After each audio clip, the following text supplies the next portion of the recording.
Lisa with Journey of Programming. It's Saturday morning, and I'm a little less formal than I was on our post from a couple days ago, and that's because I'm about to go out and try to get a little workout in. But what I wanted to talk about today is imposter syndrome, and I thought it's something that we've talked about many times before, but I feel like it should be talked about again because it's just so common. I've seen it recently in my colleagues and also some friends, and I feel like it's something that's not spoken about nearly enough. Every time I bring it up in a conversation, if I'm mentoring someone, they seem to be surprised to hear about it, and that's why I want to bring it up. So what is imposter syndrome? Well, if you look it up, it's going to give you a whole bunch of examples, but my version of it is this. Imposter syndrome is when you feel as though you're either not worthy of a role that you're in, or you're not as good at something as your peers in an industry or a field, a sport, whatever it is. For example, in software development, when you're working on a team, it's not uncommon to feel as though you are the weakest link of the team. Maybe everybody around you seems to have all their shit together, and to you, that just makes you feel beat up and a little bit down.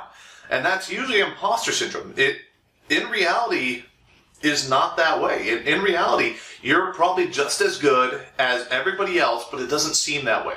And everybody else is just better at bullshitting it than you, or you're just interpreting it that way. So the reason I bring this up is I posted an article recently about how being able to find a job in this industry, in general actually, in any age, decade, whenever it was, has always been competitive, right? And if you're in software development, if you're in engineering, whatever the field that you're in, it's competitive. You have to go through a complex interview process, and it's intimidating. And if you are not seeing a lot of success in your interview process, I talk about it in the article, you tend to get beat up and you tend to begin thinking maybe you're not cut out for this industry, and maybe you should just go find something else to do because you're not getting any positive interview experiences, you're not getting any job offers, and that sucks. It's very difficult to go through. I feel like it definitely should become a part of whether you're a college education or high school education, where they teach you how this stuff works. They teach you how the interview process is all, let's just say, a crapshoot. It obviously requires some skill. You have to have the experience and knowledge to get a job in a complex industry like software development or engineering, especially if you're building bridges in civil engineering or something like that. Excuse me.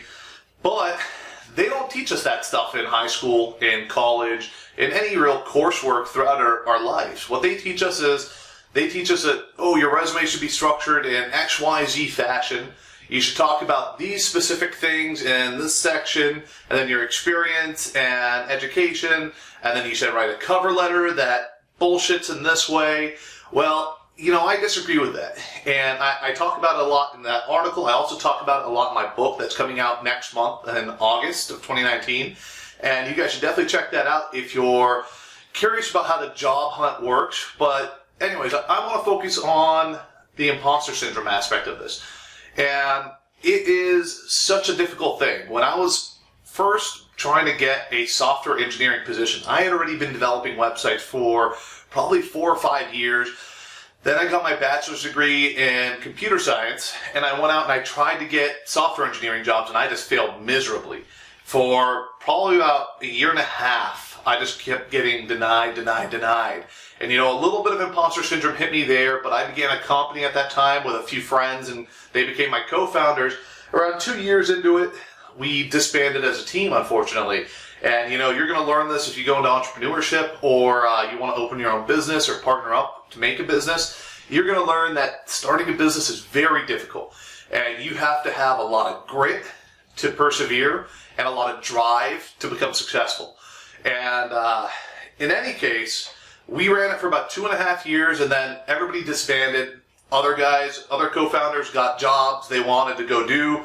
Excellent. I'm happy for them. We're still all friends. That's great. I kept interviewing at that time because I knew we were going to be closing up shop. And I kept getting denied and denied. And again, this was probably 2 years after I had graduated. I had already been doing websites. And I was really hoping to get a computer science software engineering job at like a big 4, big 5 company or anywhere. And I just kept failing. I really started getting beat up. And at that point, I almost wanted to quit software development. I almost wanted to change industries completely. I almost wanted to real estate. That may be kind of cliche, but I almost did. I got licensed. There's a lot of backstory to that. If you guys want to learn about it, just ask me later. But I almost fully quit trying to become a software engineer, and right when I was about to walk away from it, I got a call back from a job interview I did, and they ended up giving me an offer to go work for them as a software engineer full time. And I was actually working for, I went and at that time worked for Lockheed Martin, and I worked in the F-35 program as a software engineer. And it was an amazing experience. I worked with a great team there, but that was just an example of imposter syndrome. I mean, it's very rough. Years ago, that went on for me. I'm way past that now. I went into teaching several years after working for Lockheed. And when I began teaching, I taught a lot of game developers. And the games industry is very, very rough. And it's very hard to break into and actually make some good money. So one thing I try to train a lot of my students on is how the job process works, how hard it is to get through your first few years of job applications and trying to get that good job. So it's unfortunate.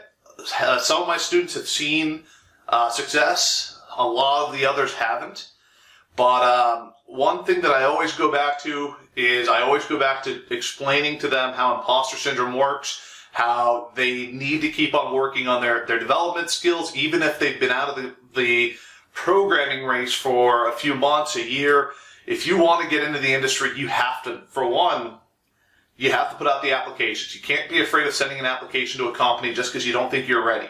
Two, you have to have the skills, and you are going to lose your skills to an extent, like your ability to write code off the top of your head, if you're not coding regularly.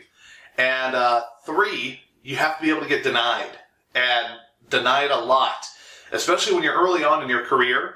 That's the most challenging time. Or if you're someone that's already in their career and you're trying to make a shift to another company. So you need to be ready for denial. You need to be able to get that denial and just keep on going. And even after you've gotten some moderate success, you need to keep on plowing through up until you receive a job offer and you've accepted it and you're on the job. You should be interviewing. You should be trying and working hard to keep on progressing. Again, imposter syndrome, it's hard. You feel as though you're not as good as everybody else and you're not deserving of the role or the career that you're going to be in or the sport you're playing. Very difficult. Everybody faces it. Realize that. You're not the only one. So that's imposter syndrome. Again, this is Eastwood Journey to Programming. Have a good one, you guys.